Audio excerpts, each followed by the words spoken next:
Cancer, welcome dito sa iyong month-end reading.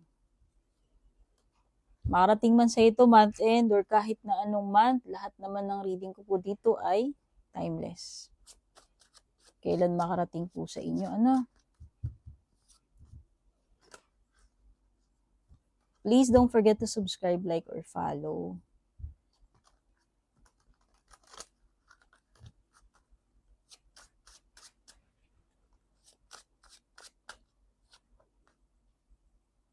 Wow, ganda. Overall energy, you have the King of Wands. Feeling ko lang magiging very confident ka this month end. Kung ano man yung gagawin mo. And magagawa mo yan successfully. Magagawa mo ng tama yan. Okay, so nakikita ko dito pwedeng ikaw yung nangunguna. Alam mo yun? Ikaw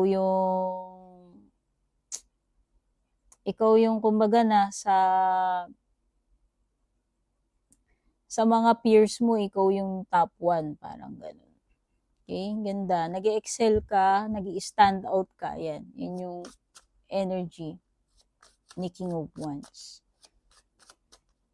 And lahat talaga ng alam mo yun, lahat talaga ng isipin mo, kaya mong gawin or determined ka eh.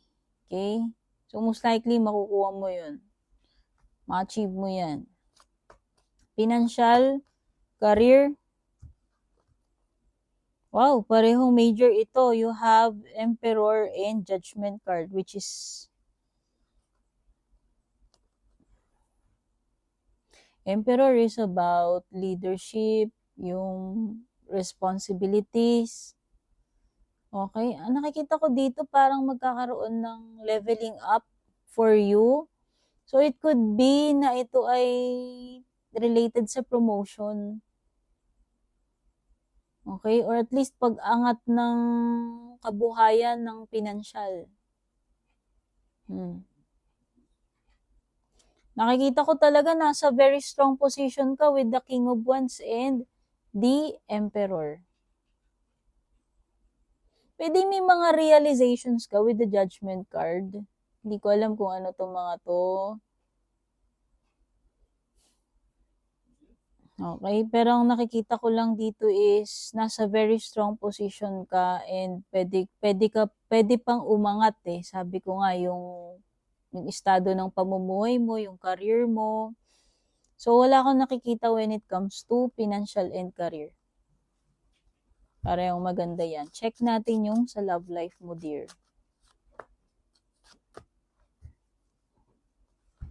Knight of Cups and Death card.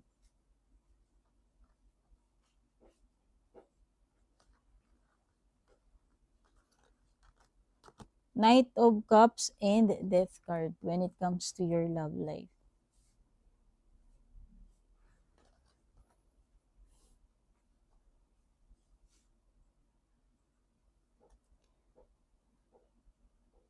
Alam mo, ang pumapasok sa isip ko dito kanina pa, hindi basta-basta magbabago yung feelings nitong person na to sa'yo. Yung pagtingin niya sa'yo, hindi basta-basta magbabago. Present mo man yan, past mo, ex mo, parang meron something dito na nag-end na yung relationship kasi, pero para sa kanya is ganun pa rin.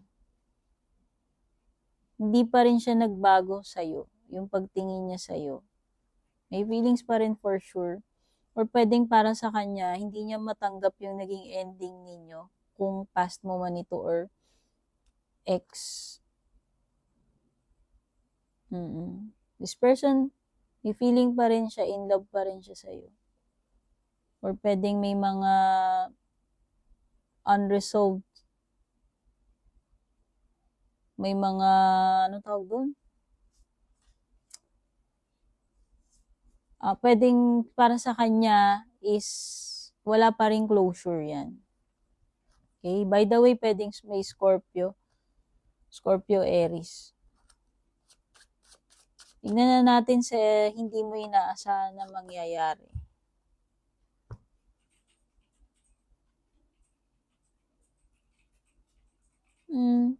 Okay, meron something dito about rejection with the 5 of coins.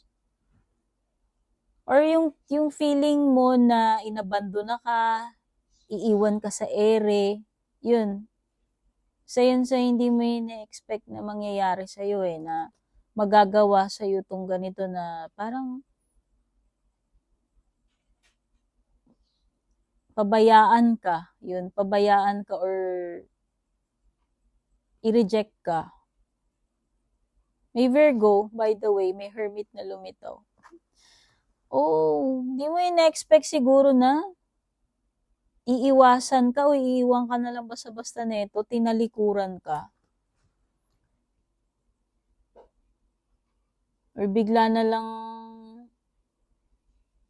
hindi nagpaalam, nawala, naglahon, ang ghost. Di ko alam parang may ganong energy. Okay? Sa area naman ng magandang mangyayari sa'yo or magandang marireceive mo. Ganda. 8 of Swords. You have the 8 of Swords and the Knight of Coins. Ito yung period ng pagiging stuck, stagnant. Career mo man yan, love life mo, or kung ano man sa buhay mo, sa financial mo. Nakikita ko na makakaalis ka na dito sa pagkakastuck na yan. Kung natenga ka man ng matagal dyan, by the way, ayan, King of Coins, pwede kasing ang tagal mo na naghihintay ng opportunity na makakaalis ka rito And finally, makakaalis ka na. Or makakahanap ka na ng solution doon sa problem mo. Or finally, alam mo yon, marirealize mo na kaya mo naman pala. Okay? Ikaw lang siguro yung nag-limit sa sarili mo dito. Basta, this is freedom. Financial man yan or hindi. Sa pagkakastuck, ito na yun. Ito na yung magandang matatanggap mo. Makakalaya ka na for sure. So, check pa natin ano pa yung mga ibang paparating sa iyo.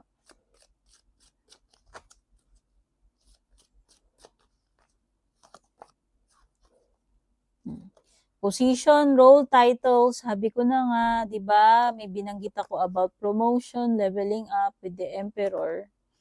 Ito na 'yan. Bagong job or promotion. Basta mabibigyan ka ng bagong role position diyan Ayan, i-avoid mo na lang to. Someone is behaving stupidly, whether ikaw yan or yung person kadil mo. Siguro i-avoid mo, basta bago mo gawin yung isang bagay, isipan mo munang mabuti. Yun lang yun. Avoid mo yung makagawa ka ng mga decisions na yung parang hindi pinag-isipan. Be careful, do not take risks. Yun na nga yung sinasabi ko alam mo yun, basta wag magpakasyo nga. So, kung ano naman yung mga gagawin, huwag ka muna gagawa ng mga daring, yan, yung mga delikado, iwasan mo yung mga ganyan. Basta yung mga risky. Pwedeng may wish na matutupad for you itong month end. Ano naman itong katuparan na yan, kahilingan na yan. O may ending. Someone or something aalis na sa buhay mo or merong mag-i-end. Okay? O pwede may pagta-travel or meron kang something na pagdadaanan pero panandalian lang naman itong pagdadaanan mo na to. Okay, kung travel to, hindi naman sobrang layo or hindi ka sobrang tagal doon sa pagbabiyahe mo na yun. Kung naman yung pagdadaanan mo na yan.